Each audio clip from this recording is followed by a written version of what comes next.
L'homme qui a compris trop tard, mais juste à temps, il gagnait sa vie. Il travaillait dur. Pourtant, chaque fin de mois, la même sentence tombait, rien ne restait. Le problème n'était pas son salaire, c'était sa relation avec l'argent. Ses jours étaient remplis, ses semaines saturées, ses mois se ressemblaient tous. L'argent arrivait, puis repartait. Toujours pour une bonne raison, toujours justifié, toujours provisoire.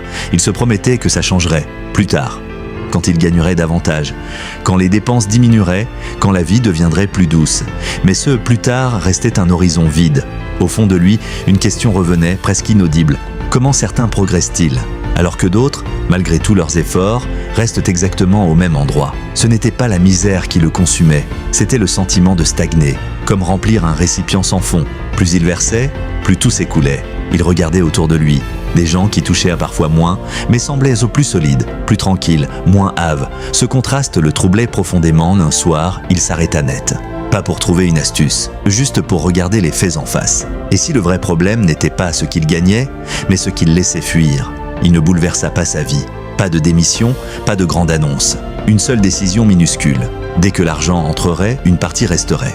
Pas à la fin du mois, pas s'il reste quelque chose, immédiatement, avant les factures, avant les envies, avant les justifications. La somme était petite, mais l'acte était radical. Pour la première fois, il ne se contentait plus d'accumuler. Il conservait. Ensuite, il observa, sans se flageller, avec une lucidité presque froide. Les vraies pertes n'étaient pas spectaculaires, c'étaient les micro-décisions automatiques. Ce n'est rien, ça ne change rien, je rattraperai demain. Ces petites phrases, répétées, formaient un trou permanent. Il ne devint pas ascète, il devint exigeant avec lui-même. Et une sensation nouvelle naquit, le respect envers sa propre parole. La somme épargnée grossit lentement. Avec elle vint une peur nouvelle, la peur de perdre ce qu'il avait mis tant de temps à protéger. Avant, il n'avait rien à défendre.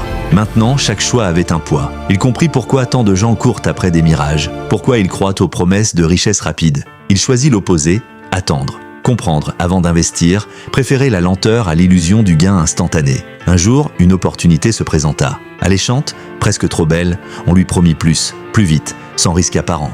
Autrefois, il aurait dit oui sans réfléchir. Cette fois, il posa des questions. Les réponses étaient floues, l'urgence trop marquée. Il dit non, ce refus lui coûta cher sur le moment. Mais il lui offrit une liberté rare, ne plus être esclave de l'avidité. Il mit de l'ordre ensuite, dans ses comptes, dans son emploi du temps, dans ses priorités, moins de dispersion, moins de bruit, plus de clarté. Il ne cherchait plus à briller aux yeux des autres. Il cherchait à tenir dans la durée. Son regard se tourna vers demain. Pas avec anxiété, avec responsabilité. Prévoir n'était plus une punition, c'était une forme de respect envers soi. Penser à l'avenir le rendit plus calme dans le présent. Moins impulsif, plus patient. Un jour, sans bruit ni événement particulier, il comprit. Son problème n'avait jamais été l'argent. C'était son degré de conscience face à lui. Alors il investit là où personne ne peut le faire à sa place. Sa discipline, son discernement, sa capacité à tirer les leçons de ses erreurs. Et doucement, presque imperceptiblement, il changea. Il ne devint pas riche du jour au lendemain, mais il ne fut plus jamais captif. L'argent ne lui échappait plus.